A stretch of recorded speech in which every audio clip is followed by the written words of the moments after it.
Shalom, peuple de Dieu. Nous sommes dans la joie de vous retrouver dans votre émission jusqu'à la fin avec Jésus-Christ de ce mercredi 18 avril 2018. Que Dieu vous bénisse, vous qui avez choisi EPV Télévision pour suivre nos émissions. Et à la présentation, toujours votre servante Nadine Efwanga. Cette émission est réalisée par la partie technique par notre frère Christian Kapangou, assisté d'Ephraïm. Et ici sur ces plateaux, je suis avec le pasteur Massamba. Nous vous demandons de bien vouloir partager l'émission. Bonsoir, pasteur Massamba. Bonsoir, maman Nadine. Bonsoir à tous les enfants de Dieu.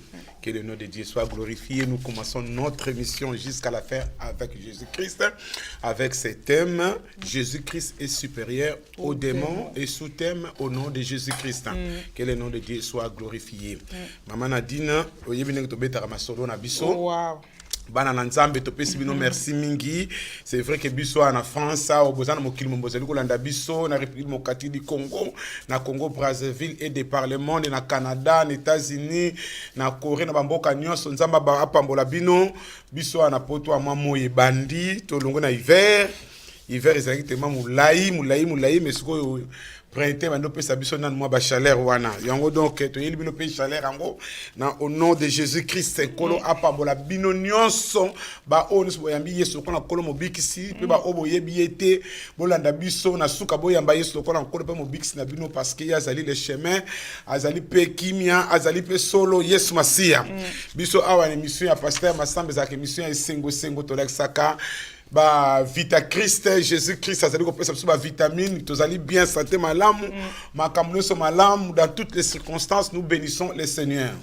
Maman Nadine ina ba masolo eza mwa mingi na moni photo 4 masolo diable leki na melin satan leki na melin kuna nikolo ya ko yinde eza na melin kuna mais makambo wana donc eza makambo na zio na dernière minute na bina bana na Nzambe to mekana ko tali kambeleki na melin congolais moka kufi kuna ya Brazzaville donc batikeli ko tinilanga texto mbangu na ndeko na biso mama pati koloke mutatinde ninga biloko oyo abomi nzoto na melin to akufi na melin parce que Congo ya lingala ya Brazza na lingala Kinshasa za ka ndengo susu bango babi abomi nzoto na melin biso to biki akufi na melin donc en français babi ce qui s'est passé à Melun en France est très grave. Le vieux Jivé, collaborateur de Syriac Malonga Di Kapata, vient de rendre l'âme au domicile d'une femme en instance de divorce. Comment se sont déroulés les faits? Le vieux Jivé, originaire du Congo Brazzaville, sortait avec la femme d'un de ses petits qui vivait à Melun. Ces dernières donc, les petits voulant récupérer ses affaires qui restaient chez sa femme. Il arrivait au domicile, a sonné, l'enfant lui a ouvert la porte.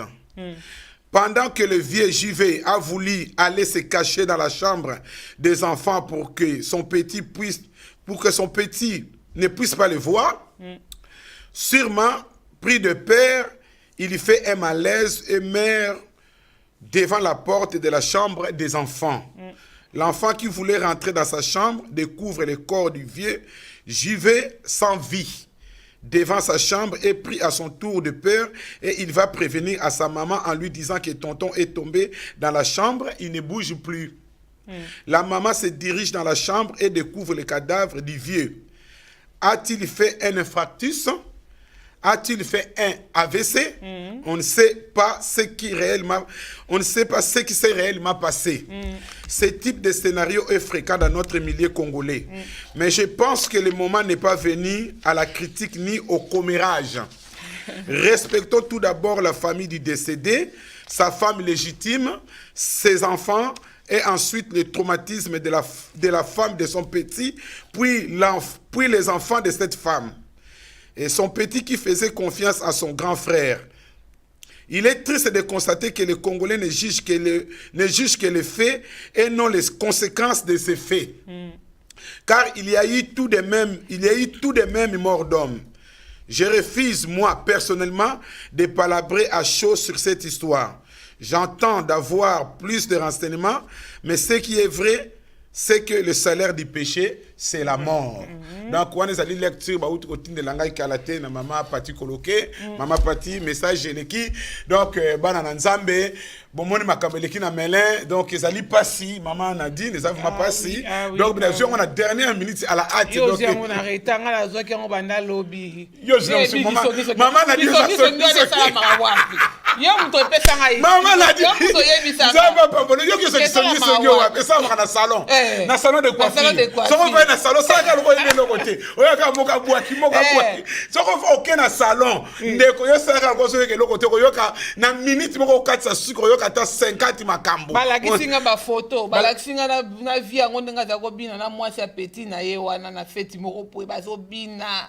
Ba bimisi dega ba image.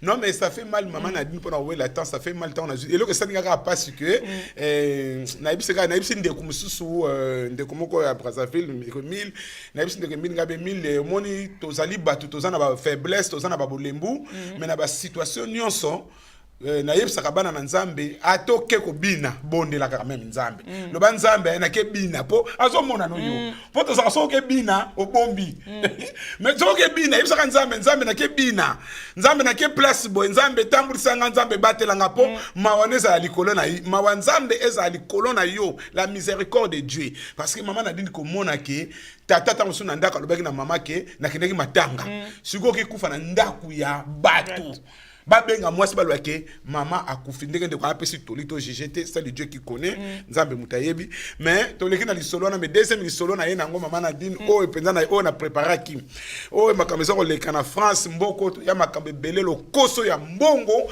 et komema biso na nzela mingi l'argent c'est les racines de tous les maux baloba que l'argent appelle l'argent mais nous devons être prudents bana nzambe. Titre, elle cache la mort de sa mère pour toucher sa retraite. Elle cache la mort de sa mère pour toucher sa retraite. Une femme a caché la mort de sa mère pour percevoir ses allocations. Elle a ainsi empoché plus de 162 000 euros. C'est comme maintenant comment c'est comment qui crier comme mon titre wana na mi fona tanga histoire fona le blanc mais mbongo za malamu te balobi une retraitée de 76 ans a été interrogée par la police à Marseille. Elle est soupçonnée d'avoir caché le décès de sa propre mère survenu voici 23 ans. Wow. Comme les raconte le magazine français Le Point. Sa mort avait été secrète afin de pouvoir continuer à percevoir la pension retraite de la défunte. La supercherie a été découverte par la caisse d'assurance retraite et de la santé au travail, CASAT. Lors d'un contrôle mené en 2015 par les inspecteurs, la retraitée avait déclaré que sa mère, née en 1914, en vacances dans son pays d'origine au Monténégro.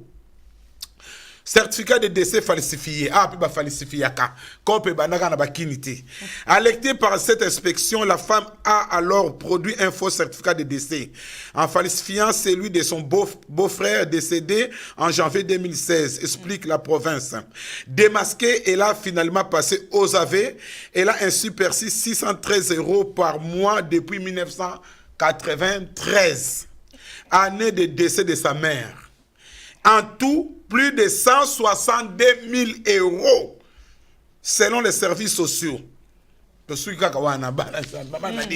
Tala likambo yo mutabombi liwa ya mama na ye o eza kutu ya mwa mikolo me mususu na tanga musu abomba kisusu ya soki ya ndeka cheka na frigo atia na frigo evanda kana tushaka ba retraite azusu ko congélateur yango atia na libanda tango ba enquêteur ba ye ko découvrir que congélateur moko ba kangango tango ba fongola bo nzota mutana na carte déjà. Donc pendant des années et des années, mbongo memi mutu 162 000. Donc non. À partir de l'isolo on a ngabi non mbongo za mabele. En tout cas mbongo za malamu te bemba mama na yo moko. Donc te bemba mama na yo bemba e bembe mama na yo obombi yango.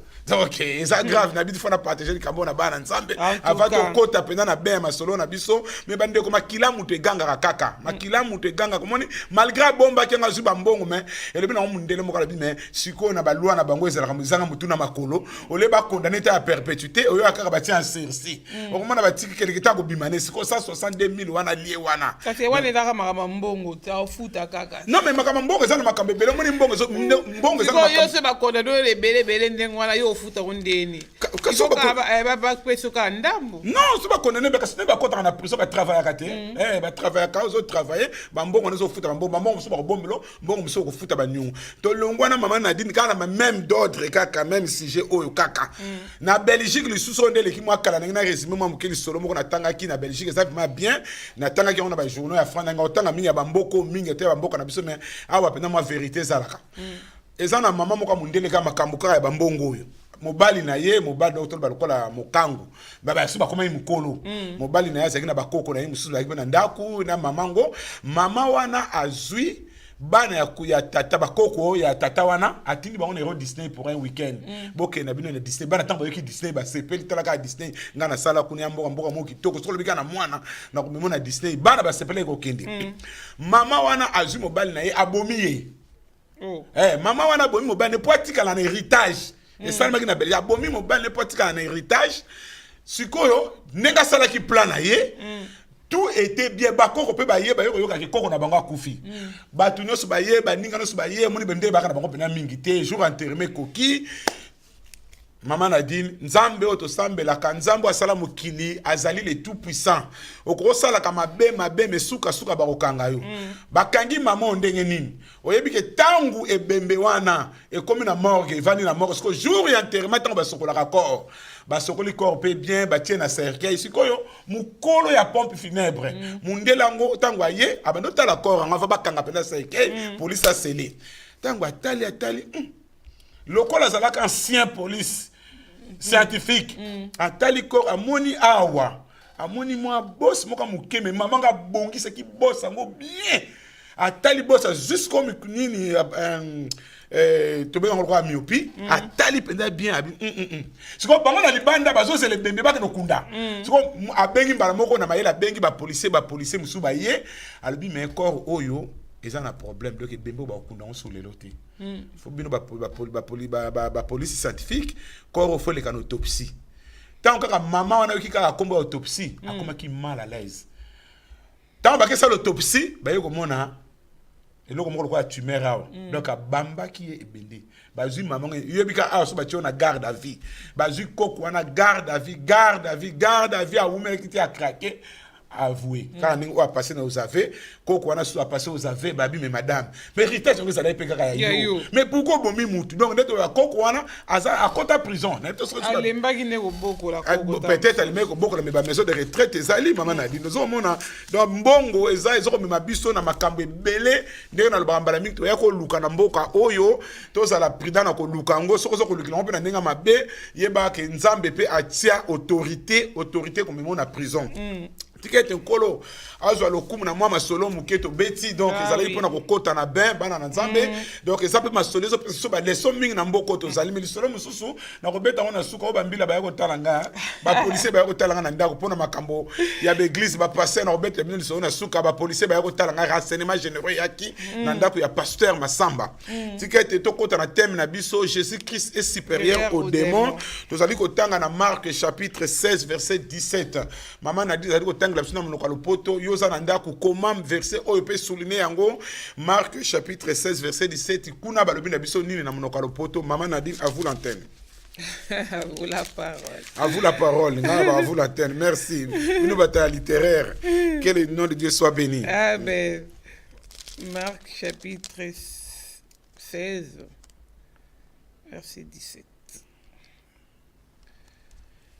Voici les miracles qui accompagneront ceux qui auront cru en mon nom. Amen. Ils chasseront les démons, ils parleront des nouvelles langues.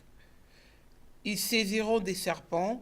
S'ils boivent quelques breuvages mortels, ils ne leur feront point de mal. Ils imposeront les mains aux malades et les malades seront guéris. bongo bato bakondima bakobanda kosala makamu si oyo bakobimisa milimo mabe na kombo na ngai bakoloba minoko ya sika soki basimbi banyoka na maboko to bameli poison bakoyoka pasi ata moke te bakotiela bato oyo bazali na maladi maboko pe bango bakobika oyo ezali verset clé oyo Christ atikelaki biso yango to baka Jésus Christ est supérieur aux démons lelo toza na sous-thème au nom de Jésus tozo mona batu lelo tozo mona ba image mingi ba bisu bazo baptiser au nom de Branham ba bisu bazo baptiser na kombo nini ba bisu so tata Simon Kimbangu ya nimvuluzi donc Yesu awa na Bible albi à mon nom vous chasserez les démons à mon nom na kombo na Yesu Jésus est supérieur aux démons de konangai l'objectif de cette émission le but de cette émission de konani ko apprendre yo que mwana na nzambe longola molimo ya kobanga longola molimo ya pessimisme soko zali toujours pessimisme za toujours passif oko réussir te na vie oko ya condamner bandoki te Jésus Christ nous a libérés si quelqu'un est en Christ il est une nouvelle créature les choses anciennes sont passées et voici toutes choses sont devenues nouvelles toutes les choses sont passées et l'ikol baté par et les rambala moko par processus soko zalaki mayele te okokoma mayele na kata musala nzambe soko zalaki be muto azaka courage te okokoma courage parce que nzambe apesi biso esprit ya timidité te apesi biso esprit ya force soko yebaki pe makambebele te nkolo ako apprendre yo à travers le Saint-Esprit na biso oto yambiye milimo mabe ezali ngana za na doctrine ya démologie te na rote ya démologie na ba mbaleleki doctrine kama zali doctrine mobezo azali bango bazana temps ya kopesa bino toza mona Bible zo leksa biso na koyana Yesu to moni ke na ministère ya Jésus kuna nde to mona likamba ba démon et ba démon ba lobi na biso que ce sont des esprits mauvais et amis limo mabe c'est les représentants du diable et puis il y a des esprits de python.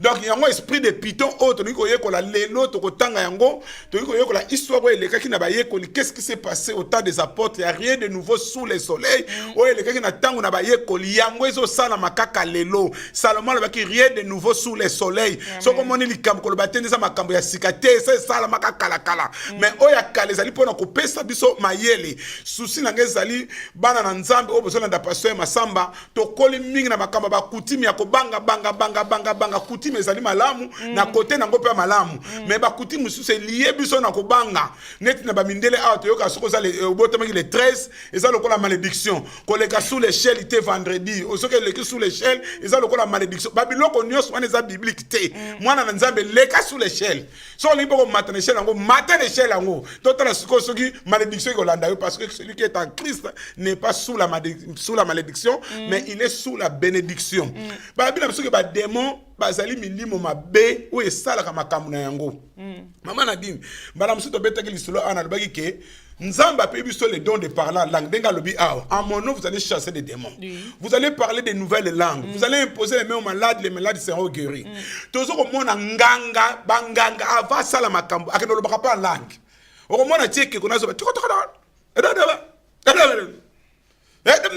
alobi en langue abi bakoko balobi boy biso peso nzambe ngalo bana biso to parler en langue parce que Satan imitaka ko ya nzambe botango nganga wana za ko loba minoko wana oyo za ko yoka te munoko wana loba munoko nini ngo eloba na ngonde musabi azo loba pende ko bazo solo na oyo makamba zo loba te yemo ka interpréter bakoko balobi boy donc maman a dit to tanga histoire ele kakina tango ya apôtre l'esprit de python parce que babi un démon azali un esprit mauvais un esprit de python un des représentants du diable ba milimo mabeza biko sala pe na kati ya mangoma na na banzela ya mingi surtout na banzela ya prophétie surtout na banzela ya ko prédire avenir o bat mingi ba lingaka kaka yango to kotanga mama Nadine na kotanga la biso na Acte chapitre 16 to bani na verset 16 to kitimwa muketo na likambo elekaki na tango ya apôtre Paul.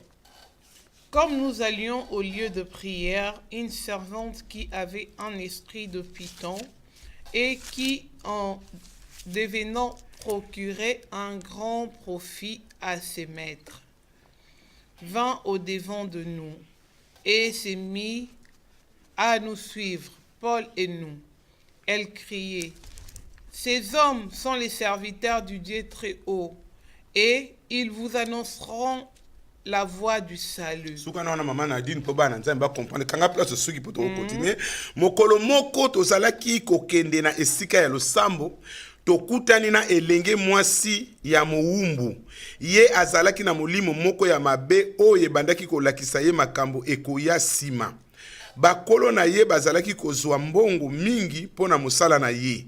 Mwasi yango abandi kolanda biso na polo pe azalaki koganga boye bato oyo bazali basali ya nzambe ya likolo bazali kolakisa biso nzela ya kobika. Tala oyo ezali chapitre kitoko ya kitoko bana na nzambe oyo ekoki kosunga biso keba na baprofesi oyo ezali kobima au nom de Jésus tokokangola batu ndeko keba tokomi na ntango na suka. Satan balobi que c'est un meurtrier. Satan il est le père des mensonges. Ayaka kaka pona kopanza apanzaka lelo bacouple bamabala ezali kokufa, lelo bamangombe ezali kopanzana, lelo bato bazokomona bapaster kaka bakamba mabe nyonso ekokota na lingomba parce que Satan ana kanda ya kosakana te azali ko utiliser batu mingi pona ko telemela ka ba pasteur. Est-ce que ba pasteur ba salaka kaka mabe? Est-ce que biso bandimi to salaka kaka mabe? Oui, mabe zali malamu pe ezalaka. Mais awa to moni awa likambu ya prophétie ndenge lelo batu nyonso baza ko kima na mangomba. Soki na lingomba na bino awa mama Nadine bo prophétisaka te ndenge ba ko bikola. Soko bo bikola ka te boye baka batu ba ko kima na bango. Batu balingi mangomba oyo balobela bango makambu. Yango moni basi mingi bobomi mabala na bino, basi mingi lelo bokombe esclave ya ba pasteur, likolo ya ba fausse prophétie, ba prophétie ya lukuta. Tala exemple moko concret zo l'exception ke mokolo moko tozali ko kende na esika ya losambo. Tala mayele ya Satan. Bato bazo kende ko sambela. Bazo kende église. Tala likabaki toko bazo kende église mais to mona mayele ya Satan. Ya on a ba tango zo kende na église, ti o kota na église, ndeko zalaka ne kenge zale éveillé parce que oyebite même avo kota na église okupe ko kweya. Satan ko piéger yo. Si n'a pas ça témoignage, ndeko moi si na kisasa, je suis témoin, j'étais témoin sur place. Ndeko alati pembe pembe alati kitambala mi comme na église ité, ba koti na ndako na mwana mobali ba sakani na épée. Azonga kakena akuma ki sur na église ta zongi ndako. Parce que on na église mais tant on a no comité keba parce que ah babi tozo okende lingomba tozo okende ndako nzambe ko sala nini ko prier. Et balobi ke tokutani na elenge mwasi ya moumbu, c'est-à-dire une femme azalaki na sous la puissance démoniaque. Ye azalaki na molimo moko ya mabe oyo ebandaki kolakisa ye makambo ekoya sima. C'est ça que les gens aiment. Makambo nini pasteur omoni nini?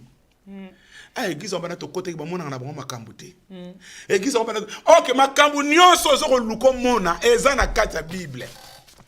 Makambo nyonso luko mona eza na kati ya Bible. Yo luka balo bakano ka makambo nyonso papa moni mwana nga ndengini. Ba mama mi bazaka bongo. Église sili papa moni mwana nga ndengini. Kasa za na bien. Oti mwana zo ko pumba ko sauter na zo ko pumba eza âge normal.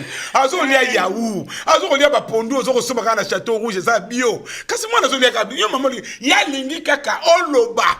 Donc ba mama mingi bakoba so église sili. Mwana basi adi kolata e. Mwana si bakomi kolata e bande ko to tika biloko wana. Bana mindene no so baso okola wana France sawa. Na biso peut to na poto. To yaki na poto, tant so baso la pe intégration. To s'intégrer quand même à tamuke. Bana mindene so baso na poto. Jamais pas ni bakende ba prophétiser bana wana. Bana ni bakende yo ba ba mwana mundelo azandoki. Ba mindeko balinga babuso bana te. Mais bana na baso kola na bana na. Baso kola pe aisance, baso kola bien. Siko yo pasteur Loko linga loba no ka makambu. Na bino ba passer o bolobaka. O beza ba faux prophète. Na so ba fausse prophétesse. Boye ba ke kanda na nzambe zali ko na bino parce que Dieu ne vous a pas envoyé. Nzamba tindi bino te. Yango to mona ke ba prophétie mingi za ba prophétie za ko bima sous la puissance diabolique. Maman na dit une expérience on a oumeli na ministère ko banda bu mwana na ngati sko na ndenge na moneli prophétie et loko liboso Saint-Esprit a lobaka na vie ya mutu ko buka orgueil o eza kati na yo. Vrai prophétie fo nzamba la kisa mabe o eza la kati no o yo bombaka. Wana ne vraie prophétie. Mais o ya ko pokolo mafuta passer masamba mikoloko ya non nzamba zo mona passer masamba ministère ezo ke de papo zo ko mataba avion ba wana tikango avion ça likaba prophétie te avion on somba bien na prophétie ni nzamba zo mona zo mataba avion mais avion on ko somba bien na kena Portugal na kena Kisasa ezo likaba prophétie te papa na zo mona nzamba zo leksa ba mapango ezo ya papa reçois. Mais ma pango est dans le cabaret. Bah, restez pas somba péto, c'est là. Ok, na baki. Refus. Refus. Professionnel ou di banzambe. Pose-toi la question. Comme il attend qu'on telle la prophétie, oh ya moi si oyo. To yo kasi ko prophétie à moi na moi si oyo ndeko. Oh na yebisa ki bino bana na Nzambe. Pasteur no soka le baki na 2017 que maman na zo mona libala. 2017 ko silate. Ozo bala to comme na 2018 avril. Le lot oza le 18 avril 2018. Maman kendo ko kangisa pasteur wana. Kangisa ya kota prison. Bakangisa pena pasteur. Kangisa etanga pe kombo le bake pasteur kinganda le bake na ke na 2017 le Seigneur m'a montré ma sœur. 2017 ezo silate. Mobali nazali reçoit ma sœur, reçoit. Nazo tala biso ba noir nazo comprendre te soko pesa nini soko pesa tradition. Les noirs aiment ça, nous les africains. Ba maman ba lignon ba tata ba lingango. Donc et comme makambo, non, il y a un esprit de python là dedans. Parce que Satan se déguise en ange de lumière. Na ko pesa bino témoignage bandeko. Comment on ndenge Satan panzi batu. Na mona batu ba ye prière ba non, total en moment, to continue maman. Total il place ni to ko soit qui na mona place à prophétiser. Tes places à prophétiser qui? Elle fit cela pendant plusieurs jours. Oui, avant de commencer, na 16 ans, na 4 na B, je crois. Et se mirent. Attends. Tant 16, cette femme, elle a prophétisé. Quand nous allions au lieu de prière, oui. Une servante qui avait un esprit de python et qui, en devinant procurer un grand profit à ses maîtres, vint au-devant de nous. Et elle disait. Et s'est mis à nous suivre, nous. Elle criait, ces hommes sont les serviteurs du Dieu très haut, et ils vous annoncent la voie du salut. Moi si yango abandi kolanda biso na polo pe azalaki ko ganga boye batu oyo bazali basali ya Nzambe ya likolo bazali kolakisa biso nzela ya kobika. Mama Nadine place so to komi ba serviteur de Dieu basali na Nzambe nyos tozana mokili mobimba la communauté africaine la communauté congolaise ba pasteur tozala mayele na ngina pesa toli. Soki Nzamba lobi na yete kolobaka te ke Nzamba lobi. Faut to comme na niveau ya ko bien ko discerner ta conscience. Voix intérieure le baka que cet acte est mauvais ou bien neutre yo na ba classe. Na voix ya Saint-Esprit. Na Saint-Esprit so yeba ko discerner lo connaissez le comment ba ye ko lango malembe au fur et à mesure. Oza ko zana Nzambe na mabonde no au fur et à mesure. Nzamba ko yeba ko pesa yo maele ko koso na dimension ya ko yeba ko discerner parce que la conscience maman Nadine to ko vanda na culte na otala kaka comportement maman azo tambola mabe. Mais ça prophétie. Si vous prophétie mon passer wa lukuta, o azo luka gloire, o ba bikula kawana. Parce que mon gloire a prophétisé te. Bandi mi ba lo ba Nzamba salite. Passer à Kiti. Il faut luka kosa kaka. Moto style, il faut luka kosa pour moto on a fait ça la kata mon en permanence. To ba ma ba ah passer pe le la lo ba ki na yete. Église le gars malamu te. Si ko lo ko la bi bo kumbisa ka yeta nyonso. Passer za mu ko la yo, ako ya esprit ya python ko la taye. Ako ya ko lo ba pena ke non maman Maman na mono zaka kanda mingi papa na zaka kanda osilika miko eleki mama nani anga zaka na kanda tala ba prophétie yango soko le di ba présana mutuna makolo ndala mwaso akeka bazako kende na ndako Nzambe akeka na makambo bango bazana ngo oyo kaka yoko sala ngo sata kote la kaka akeka bato bazaba sali na Nzambe ba yoko pesa biso sango malamu bazali ba ntoma na kolo apôtre Paul baki baki na nuté batika ki mais prophétie ndenge na so ba mama na biso to lingaka na mokili ba kumbisa biso kaka soki be préveiller na ministère to lelaka lelaka le baka na mondimi maman je vois il y a un esprit de démon ça kati no papa le papa tala mais so bien maman Nzamba benga yo na kati ya basi yo penda tabita na peso koma Dorcas Maman comment papa c'est Nzamba ça le kumu ngambo ko maman Dorcas badal le kumu na nge changer na komi na Dorcas mais le bana maman tika kindumba lobi na église alungwe église comme ya koni mais awa moi so ya pesi prophétie telle prophétie o bande ko prophétie qui kitoko aboye mais bande ko na exception technique bakanga ba démon technique et réponse est dans la Bible. Maman a dit autant que verset mon tant sous verset token verset 18 18 quand on a 18 Elle fit cela pendant plusieurs jours. omoni pa bakangaka bafausse prophétie asalaki bongo mikolo mingi tala keba na baprophétie oyo ko échangeaka te eza basigne keba ndeko moko tozalaka na ye mama Nadine soki amoni kaka papa nzambe azolekisa ngai yo mpena soki yesu aye kokota kaka première fois namonaki yango bien namonaki elengi eselinga mwa bien yesu aye kokota kaka nakipaki ete deuxième fois susu alobi wana kalakala ntango mpena paster maimona azalaka nano na bomoi kala na argentin aye lisusu opa masamba yo mpena mokolo yesu akoya yo kokota kaka nazongi na ndako na koti puye na bisene mwana mbalo alobi nanga makambo plus de 5 fois 6 fois likambo moko kaka soki yesu ayo nga bikolo natike na maboko nayo lakisa ngai ndenge azali kaka na sela za poto bandako zwa train wana nakuti na ser moko ya yeba itenga na za wana façon azalaki na ser yango na ba geste bazosana mangita na bimele kaka boy osali na nzambe boni abia et un esprit de python oyo professeur eza lukuta na kokanga ye mukosali ngalo banga bivanda vanda na ba professeur na vanda yesu ayiso ngana okota na likolo yebi yo yebeta dame nango yebi comme comportement nanga yebi panga na wuti banda wana mama Nadine banda ko loba lisusu te omoni ba professeur za na église eloko moko eza ko répéter tala signe mususu bo bandi prier bando ki basalia kaka ye bande église banda bazaliawa sikoyo mama na tala ndenge satana ataka distraction église sikoyo tozo prier biso nyos bazaliawa wala kengela sikoyo nani angwazaliawa bokumo tala sikoyo nani azaliawa bazaliawa sikoyo bozo luka passer par vandi kaka akozwa bino 10 minutes bazaliawa mais azo église pesili amen siko bobimi bino so bokomi na badute nga na komi ko douter na mama Nadine komi ko douter na nga kuna komi ko douter na papa chama bazaliawa nani ngo pena zandoki ya ona baka na la fraternité ko yela ka makambo bazaliawa te yebisa biso parce que nzamba za nzamba précision mikolo nyoso kaka bazaliawa tala mais tozo kene malemba apôtre Paul ayiko comprendre que ya bosana ki parce que Satan comme caméléon. Satan pour Satan ça sur le rouge, il ba démon ba super rouge. Pour moi ça ta monde ba Paul ba.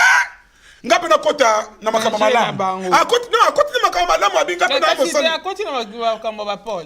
Akoti na makamba pa bi basali na Nzambe. Po ba mona yete. Démon za la bon mona ngate na zalia wa donc toza kamoko. Toza biso na bino toza ndenge moko. Donc on zo bateke wana za original, photocopier ça la originalité. Sikoyo mama na tozo kita na se po to mona likampa to ba kelelo tem na biso ali au nom de Jésus. Tokei mama Nadine. Paul fatigué se retourna. Et dit à l'esprit, je t'ordonne au nom de Jésus-Christ de sortir d'elle. Et il sortit à l'heure même. Amen. C'est plein de loko wana minga l'heure même à verbe de temps wana. Na se asala ki bongo mikolo mingi yango wana Polo alembi abaluki pe alobi na molimo yango na tindio na kombo na Yesu Kristo bima na mwasi oyo pe molimo ebimi kaka na tango wana. Omoni tellement asala ki yango mingi pasteur ozolanda nga sokoza na mondimi moko asala kango tango nyonso. Au nom de Jésus chasse cet esprit. Benga na molimo wana ebima na nzota mama wana ki asala kabino ba distraction bazana ba mama musoko mona banda bana ko tourna bandi mpevi bandi ko tourna za ko tourna bozo zela ye kako bon bible bengi na biso to zela musoko no parla langue mama Nadine mususo ko bana langue bandi sende azo kata te esala lokwa bato bakena matanga ba mama bakena matanga na batato bat basi basina mako lela yake yamba mutu azo lela siko kata ko lela batala hote banda ko lela na yeka moya kata ko leleza te ndenge ba misu basala ka na église na biso des akademi mutabani ko ba langue azubino 25 minutes na langue OK ba biso qui interpréteur ce zate qui ne se taise ou qu'elle se taise parce qu'on a autorité ko ba amen vanda mama tokotala makambo wana nsima ozomona. Donc Satan aza mutu moko atiaka desordre na kati na lingomba, atiaka mpe desordre na kati na batu. Mais sikoyo eloko ezali awa au nom de Jésus. Nous avons cette autorité parce que Jésus-Christ est supérieur aux démons. Qu'est-ce qui ne va pas dans ta vie? Tu as l'autorité de chasser. Au moins mutu abonde la kaso to bonde na solo parce que au nom de Jésus on peut lelo et comme ka batu au nom de Jésus, au nom de Jésus. Na keke ba sangisi so na nani ba sangisi. Mais quand tu pries par la foi au nom de Jésus. Milieu m'a baissé là. Et aussi pour ta comme on a dit. Parce qu'il n'y a pas un autre nom qui nous était donné. C'est le nom, c'est le nom de Jésus-Christ. Yango yeso le baki na biso, bakoye belé na kombo na ngai. Yango na kati na lingomba bozo pasteur te bo placer na place à Jésus. Bozo prophète na te bo placer. Soka prophète ba no comme na place à Jésus. Soka pasteur ba no comme na place à Jésus et tikali so lingomba na nzambe te. Boye ba kaka démon piton o ya koti. Parce que piton azaka lokola caméra, lokola azaka na ba couleur rebelle. Parce que so couleur azaka multicolore. Donc bato bazaka na milimu mabe bazaka ba multicolore comme en église avant de penser bien un bon docteur de la parole de Dieu, qui enseigne bien, qui s'exprime bien. On te le en français la rhétorique, l'art de bien parler, le papier qui toko, mais tant qu'on compte sa venin, si vous comptez la poison, doctrine et bébé. Donc, tous à la prudence, c'est le nom de Jésus qui peut nous libérer. C'est le nom de Jésus qui peut nous affranchir. Nous devons être prudents dans Nzambe. Maman a dit, Nazoro lo baboye, pena lo banabana Nzambe. Tokeba na ba prophétie to komi na moment ya suka ba prophétie zali ko panza mama na di nazo ko vivre ba ka ebele o nazo mona na lingomba bande ko musoko yoko pasteur Masamba mutu boya kei mutu boya longwe. Moi je suis pasteur, comme je dis souvent aux hommes de Dieu, génération lelo oyebi ba tata na biso ya kalate tozo mona ba docteur Diawaku tozo mona ba pasteur non évangéliste évangéliste na biso nani Kombe Kimi oya koma qui prépare-toi la rencontre de ton Dieu Makanzu, merci papa Jean-Marie. Évangéliste c'est Makanzu alobelo komoko, un homme de Dieu akufa kana sandu kwa makambo. Pour génération lelo boyebi Makanzu te. Ya on azo ba passer bazana kisasa na bobi misaba livre Makanzu, ba congolais ba tanga ba livre tata wana, ba yeba ko tambusa lingomba. Ba toko ba Makanzu ba papa na tango bazala to tangi ba livre na bango, komona ba toko ba Makanzu wana musala ba sali ba enseignement ba pesi. To keba na moment oyo to komi parce que Satan komi mayele. Ngana pasteur. Maman na dit nzamba ko je ne suis pas obligé de le lingomba. Un jour, j'ai dit au responsable, Bozo Tianga Moussapi na gorge pour na sanza ono son azanango. Makamusu sanga na zotala, kamutu musu akei maman na dit, navandika na zotala. Et là, on est au salaba misu bakende maman na dit. Tous à la prudent. Donc, comme un moment de technologie. Couple n'est pas aussi batté. Il y a vandi na lingomba, Bozo te ya bien maman. Zala makasi na mabondeli. Maman, zala na komikitisa. Maman, sala boy. Te tango yo silisi abengi o internet. Papa pasteur, yeba ba pasteur sur internet. Ba pasteur minga kisasa. Baza mingi, bango nyo stute, mais mingi baza miyibi. Parce que tango pesi sujet. Olobi ke papa nazo comprendre te mobali nanga azo zala boye, mobali nanga boye. Il faut appeler réponse. Réponse à repérer au point joyeux le cause na poto. Pour joyeux, il faut appeler sa prophétie. Tant que vous avez prophétie, on le dit amen. Na téléphone, mobile zate. O solo il peut na passer na hote. Oh, ndenge boza na mobile na un esprit à piton. Mobile na tant que mobile na un esprit à piton, labi ndenge boza na butu ya lelo ko za nembeto moko te. Quand tu pesa na prière, comment na papa o comprendre te? Moi si bazarane na ndako moko, papa lingala la boy, papa uto sokola. Oh, akuta mutala linase. Mais nini yango oh visa nini tolo na se oh tolo na se tolo ngesa lisu nini tolo les yanga o tolo combien c'est tolo combien c'est alali mukolo moko aluka révélation libodi aluka bagaza na piton voilà parce que na sa yebisa za na piton o moni tango okota ko tia tolo na se wana papa mobali no okomona kaka kokoma na kanda tango kokoma na kanda wana yeba ke piton wana penza abando sala OK papa za na kanda po yoza mwasi no lali na mbeto te yo tukota okomona ke akomi na kanda bien prophète nani prophète nous fankenda za penda prophète tango obenga papa pasteur mubala ke musala yo bengi sous prophète wana na kisasa papa atombo kaki na niveau moko papa ko sakana te maman mon nani au nom de Jésus maman tinda action de grâce Combien? 2500. Ok, bimisa 2500 ya bana. Otini na weser nyono centre papa yebite. Asi akangi yo esprit de python. Ozo mona biloko na mona mutaso ya l'église ma nazo ko mona ngo pananga. Okomona mutaso ya zo ya lisusu te. Oh. Mamo kiminini. L'église na mna ba congolais makambo ya la kebele. Oh, mais l'église n'y a aucun. Ya mindene makambo zate. Auta ko lega na clamara mikoleleki. Tokabo. Église n'y a aucun makambo. So atoke pas ba turc. Makambo za. Atoke wa. Atoke na mosquée makambo za. Là où il y a toujours des gens, toujours des problèmes. Et comment l'église na mna ba congolais. France on appelle ça démoniaque hein. Église na mna ba congolais. Ba piton, église na mna ba congolais. Même maman mususu na yebi. Abomine libala. Ça n'a rien à voir avec l'église. Église na mina ba congolais. Église na mina ba congolais. Nous devons faire attention, attention ba na nzambe na ba prophétie. Tokeba Satan ayena kanda muka ko sakanate, ayeko panza ba mabota, ayeko bebisa ba mabota, mama na di likambo ya kindoki ya komona batu bandoki. Comment bozo mona bandoki mais bozo délivrer bangote. Okamwa. Comment bozo mona bandoki bozo délivrer bangote. Et puis pasteur, oza naïf ozo kondi baba biloko ona nanda kwa nzambe mikolonioso. Oui, la sorcellerie existe. Ba lobi bat balingi otika te. Non. Apôtre Paul a utilisé. Non, moi je suis andimaki wapi. Moi je suis lobaka tellement lobaki ming au nom de Jésus, l'Éternel que je sers. Alobi na moi swanate. Alobi na démon ezana kati ya moi swana sort. Balobi à l'instant même abimaki. À tel point que mbuku mbutu ekoti na mboka. Surtout kiti na se omoni l'évangile ezelo ko sakana ngote. Chaque mboko to niata territoire nous tozali ko niata. Ba roi de Perse bazali. Ba représentant du diable bazali na bamboka wana. Eza makambo akachite o nazolo ba eza makambo box te.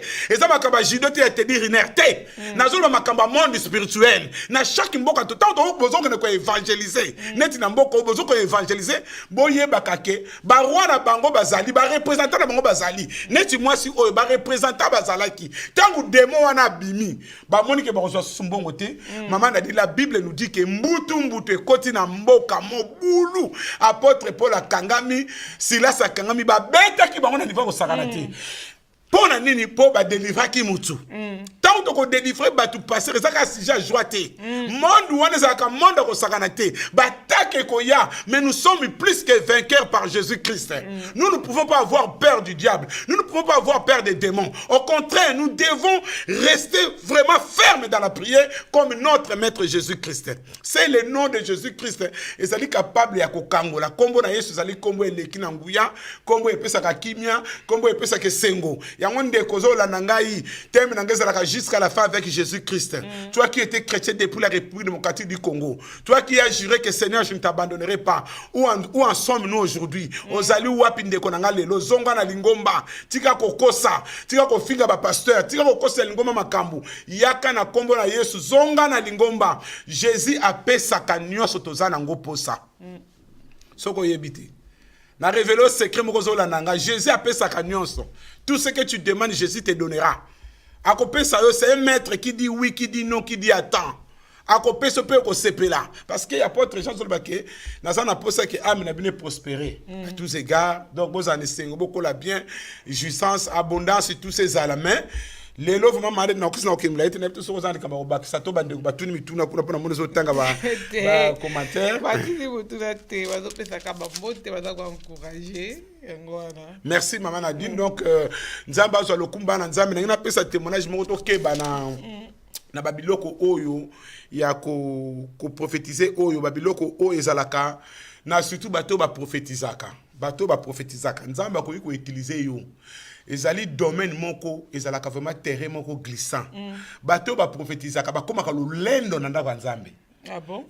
Maman ba komaka lolendo bato ba prophétisaka ba komaka lolendo soki azali bien encadré te parce que Dieu peut t'utiliser au comme ça ba secret e bomba naki oyo lingombe moni vraiment que non ngamo passer na mona likambo te mais avec le temps au fur et à mesure, ce que ça m'a été orgueil au côté là. Et quand l'orgueil est côté, mon limo me sent à Kolongwa, des mois plus tard m'takokota. Mais tellement si ma pesa yo confiance na lingomba, au prophétisaka. Donc si ma pesa yo confiance, passer pas aux ana discernement, tazo e batike pito sa côté. Et pendant malem, on a zo ba histoire vrai. Au bandi ko prophétiser. Et comme maintenant que non, on va dire en langue. On lobby pendant langue. Bato babi non. Maman wana aïe. Nzamba sala ke makasi. Moni te tato andoki ayaka on yemuta monaka ye. Musala nana zwaki yemuta monaki. Ebemba nani yemuta monaki. Oko sala erreur ete o mona pasteur bodio kaka. Nzamba la kisingai. Nzamba la kisingai.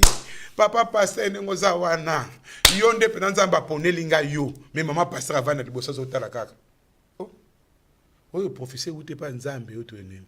Papa pasteur nzamba la kisinga penda ke yonde mubali nanga. Maman, esalama. Esalama. Wana ce que c'est que le contraire c'est que mwana mwasi. Mwana mubali mutawo pesa prophétie. Siko mubali ne azali mubali na bana ko sambela te. Ti ba ya ko kweya. Mais mutu wana bana ko prophétiser bien. Orgueil et côté parce que domaine ezaka domaine moko les dons spirituels eza te mususu nazol bela te monate nazol bela likambo oyo to keba na ba prophétie o eza ko bimalelo. Maman moi j'examine.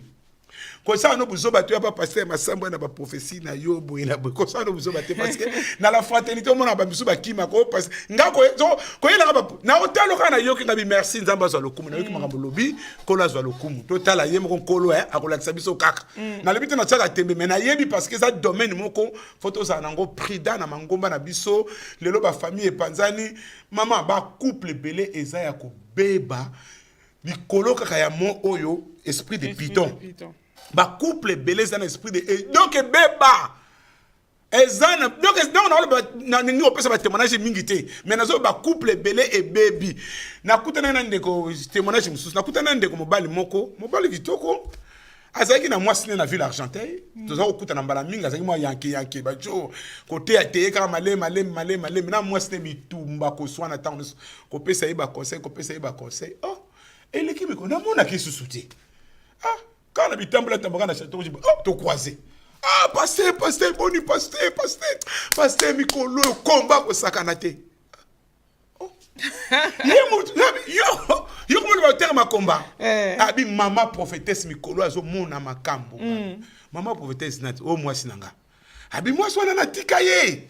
Natika yebi tumbatango nyonso sokona komana maman prophétesse maintenant na babe tozana jeune passé na ngabi zelana maman prophétesse zelana ngabi yo na kindumbo na yebeli yo ponga na biyo za bula mbali yo maman prophétesse ona boyeba na ndenge o tito kutana ki alishenga peut-être nzamba benganga na famille nanga kutu bazana problème tata nanga sanuyaka tata sana posa mona nga na wuti kutu kini pasteur na wuti kutu ngabi wuti kini pona ba professeur baba oui ndinga pena lobaki ko l'équipe bien ngabi oh bongo yo moko ko ke kini na ndenge note fo oui wutaka abi nzamba sale la kaye papa ngabi bon ngabi en tout cas na sepeli quand même no ko sambela bone ko yebisa ngabi mado na kutana ndeko boye akoma ko sambela makasa bi bon ngabi nzoto kute munene mama nadini eleki mikolo zala na patience tellement bavanda ki moi son a prophétisaka a prophétisaka nengeka oeda ki ko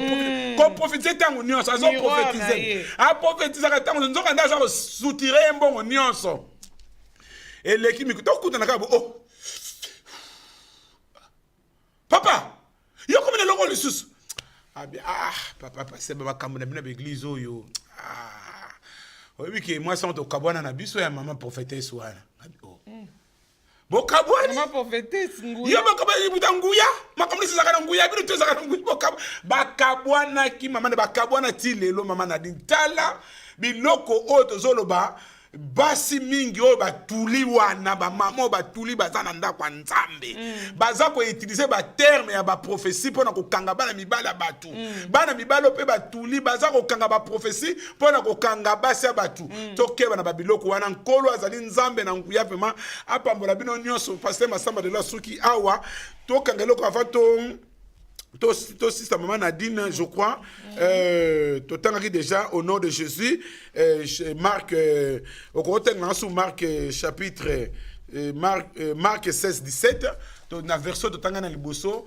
au nom de Jésus ndeto ko bikisa bato oyo bazana ba mikakatano bato bazana ba malade bato bazana ba problème le nom de Jésus est la solution à nos problèmes. Voici les miracles qui accompagneront ceux qui auront cru en mon nom. Ils chasseront les démons. Ils parleront des nouvelles langues. Ils saisiront des serpents. S'ils boivent quelques breuvages mortels, il ne leur fera point de mal. Ils imposeront le main aux malades et les malades seront guéris. Amen.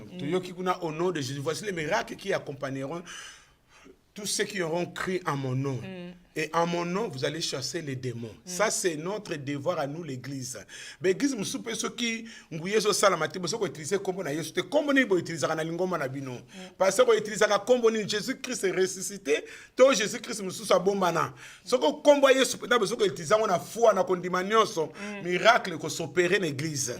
Mais par le but qu'on met la poison dans ma casse, par le but bongo to mobile nanga linga lisusuté, ndenge moko na bisali ngaka sa la biso mobile moi sa boye, ame la poison. Oko kufa au nom de Jésus, donc on kundo na patin awa obo swani na kata ndaka nzambe makambele kimingi na église na me la poison bongo na kubika soko ke kuna za la sens unique ozonga su na mukilité biso na mukilité zo sepela yo kuna ba fourmi bazo sala pe fête na sama bele bazo lia yo donc tu dois faire attention bana na nzambe zala mayele na église ba imposer ba mente soki ba malade bo imposer les mains. Pasteur, faut que bon de l'imposer les mains au moins l'église n'a qu'à échanger. Tu as qu'à envier aux autres qui ça. Ce qu'on va na vous autres bien pour l'église dans les arabouité parce que ce qu'on appliquer aux les maîtres à l'obacité. Les maîtres nous a dit imposer les mains aux malades. Et si tu as la foi, et ça les malades monsieur bimaka mbalamoko. Ce qu'on peut bimiter net na ka monsieur ces alaka. Jésus-Christ nous a donné des conseils. Nous devons entrer par des jeûnes et par des prières et par la foi. Nous devons vaincre les diables. Yango ezali malamu pona biso bana nzambe église to bonela kana kombo na Yesu même ndekopé yo zali ko la nangai pa to zana ba misala makambo eze belé. Maman Nadine na yiko comprendre que mukiliza vraiment malamu te.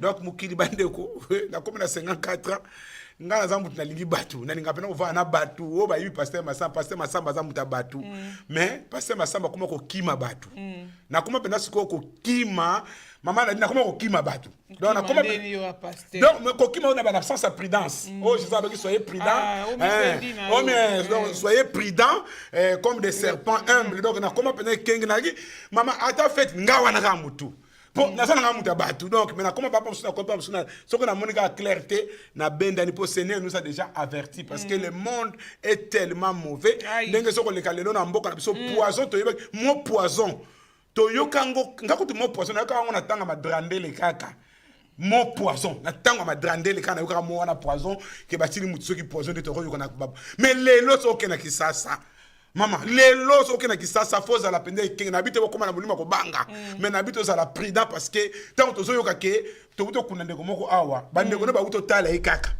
ba ye bazo benga bango akufi na poison to buto kunda mutu passer soit notre place abi ma passer bo bonde la pona biso to buto kunda mutu to zonga pas même 4 jours ya na bina kufi na poison mais to zala ki na ye poison. Donc, tous à la prudence, que le Seigneur puisse nous protéger. Ok, merci.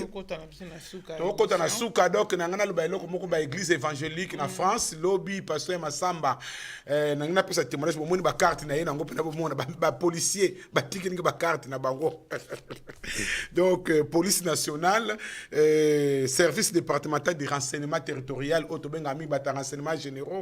Bateau basala banquette biso ko église na ça reconnu na Nuer ya église évangélique en France soko betika Val d'Oise ville Argenteuil première église bimaka église nanga assemblée évangélique la fraternité mutebimaka liboso mama na vandi kana na mbila bengi o tozo ya kusala banquette pona ma église soko ko ya na commissariat ngabia to kana ko yate parce que nazo memate mikolo ba bibo biso tozo ya na ndako soko basali le piège soko le boyi ba ko mono zo ngabia no boko na minoko ya ba yaki na ndako baye babandotuna baye babito zo sala banquette parce que loi na niveau ya ministère de l'intérieur kuna ministre intérieur abimisi ba mibeko donc pour na église pour na ba terroriste bazo banga makambo ba musulman bazo sala ko bomba batuna église donc bazo banga peut-être que comme la biso awa babanda ki bongo pe bazo tuna mituna pe qu'est-ce que yé ko monsieur bozo sanga na place nini Tous en Argenteuil, bon, tous en la place, oui, bon, mon accord des gens, tous en Argenteuil, est-ce que la norme de sa sécurité est à Rokoka? Gabi a vrai dire, dans le binga, mon azam de sécurité, Gabi a Rokoka, pendant une sécurité, parce que tous en nous en attendant, tous c'est la salle, monsieur, à mon aîné, donc, abi, oui, mais monsieur, le Conseil européen, ça y est, benga, kende obenga bato ya nani bato ya sécurité bato bakipaka sécurité ya mairie baya munga moko na sala musala ngo na yebi donc to regarde na Saint-Ouen ndenge bakangaki na Saint-Ouen soko bengi bango mama na dini na kati na bango bapompe bazalaka 4 to 5 commission ya sécurité nabenga commission ya sécurité bazalaka 4 ou 5 moko na bango wana kaka kozwa kaka décision oyo babengaka sur place makambo te oyo bosala nanu batravaux akoyaka mba moka bi monsieur tout de suite bokanga tout de suite donc batikeli nga bani babi monsieur bon ngapelo kwa na yebi mwa masolango bien na bi non na yeba na pompier moko fallait ya c'est une bonne idée benga pompier wana mais pesa biso suite mais une mauvaise nouvelle toko kanga kaka la fraternité wana pa bozana sali wana mais au moins ça ça ke biserbike boza wana toko kanga ngo mais nangina révéler au secret moko nangina bisa bana nzambe alobi ezana loi moko ebimaki déjà mais balobi yango te banda makambo ezalaki na 2000 je crois 2013 na kanisi bato bakufaki na Pâques na église ya baïsien église haïtienne na Estin o bakufaki ti lelo passé je crois na prison na peut soka bima ayebisi na banda wana ministre intérieur ba maire nyonso bavandi o boyoka na tango ya Daniel ko décret bimi l'église évangélique balignon soutien en France nous ne voulons plus des églises évangéliques en France partout église évangélique est zali na ba zone industrielle kokangango donc balingi sur l'église évangélique te na le bineka que la volonté de Dieu soit faite biso na kisata ko imanze moko mpevi bakangango bakoka ko kangango te Saint Esprit bakokanga yete donc poko okanga na ba église bolingango susu te mais Jésus est la résurrection et la vie donc on est qui donc on a lobby donc bana la fraternité to kokuta na lobby jeudi ba responsable to na prière dimanche to kokuta na c'est vrai ça ba sango temps to ko ça ne fait pas bien parce que ça la bien te na ndenge to za na kati ya ngomba bato baza kimia après boya kolongwa lisusu bo changer sous place mususu yango tozaka na projet un jour to somba isika nzamba sunga biso tout est possible avec Dieu ndenge ba biso ba sombi ndenge pe to somba kaka amen donc nzambe azwa lokumu na ningo pesa ba nonce ba famille musu bazwa ki matanga famille lingisi mwana na biso Gesi lingisi oyo bakufelaki tata na bango papa Gesi Jérôme Batali Lingisi oya kufaki na le 19 février 2018 ya zalaki directeur na INPP bana na union so famille Lingisi balingo sala to benga retrait de deuil c'est-à-dire qu'on remixer bande konnu so basista ki bango yango samedi oya le 27 je crois sur le 27 samedi prochain 28. Le 28 je crois samedi le 28 bakozala bango nyonso na salle oya biso na Argenteuil bakozala wana pona kopesa batu merci pe to pesi mbote na bandeko mingi ndeko Arsène nasi boyebi ndeko Arsène ndeko Arsène na mama Trésor bazana Sergi to pesi bino mbote pe ndeko na biso mama Pati Koroke nzambe apambola bino pe na momesano na ngane na baki na changer système nazo ya na proverbe to lobaki soko za niau ko betela ko kumbisaka niau mingi te aya ko koma ke akomi lion nzoka zaka ka niau mais lelo to ena likambo ya nzoko quand l'éléphant trébuche ce sont les fourmis qui en pâtissent. Que le Seigneur soit béni. Amen. Quand l'éléphant trébuche, ce sont les fourmis qui en pâtissent. Donc, le pasteur, l'évangéliste, ok, la témoignage na biso, soko to bungi, pate, bakufaka, bamonaka makambu na bango. Que le nom de Dieu soit béni. Amen. Merci, Pasteur Massamba. Que Dieu te bénisse encore abondamment. Merci. Pour un message à Piton à Lelo, nous avons prophète à l'Oputa. Nous avons changé pour Bongwana. Merci. Na bandeko pour balandi biso na poko à Lelo. Basé Belé. Oui, basé Belé. Merci bandeko, merci prophète Ngoyi, merci papa Bavon, merci vraiment. Ah tu as allé na 4. Tatu Bavon. Maloukai. Papa Mefi, tombe à Pambola Bino, vraiment vous avez Belé frère Brice Songolo, Nama Pambola, Nama Pambola papa Jean-Marie, Nama Pambola frère Yves. Nama Pambola pasteur Constant, apôtre Michel, Nama Pambola P, bandeko na biso ba réaliser la kibiso émission na poko ya lelo, le frère Christian Kapangu et Ephraim Moujana, que Dieu vous bénisse. On se retrouve mercredi prochain. Hein, je me retrouve. On se retrouve mercredi prochain dans l'émission Nabiso jusqu'à la fin avec Jésus-Christ. Nzambe balako bomba bino vraiment. Après ça bino makasi mingi. Nzambe zonga ndete to monana. Ah ouais, nzambe zonga te vraiment. Yesu bana kuna likolo biso na sawa. To se plana mo mbi. Yesu zana no mwana kuna muke. Po Yesu otala biso bikala te na zo ya. Amen. Amen. Amen. Soyez bénis. Merci, soyez bénis. Que Dieu vous bénisse tous.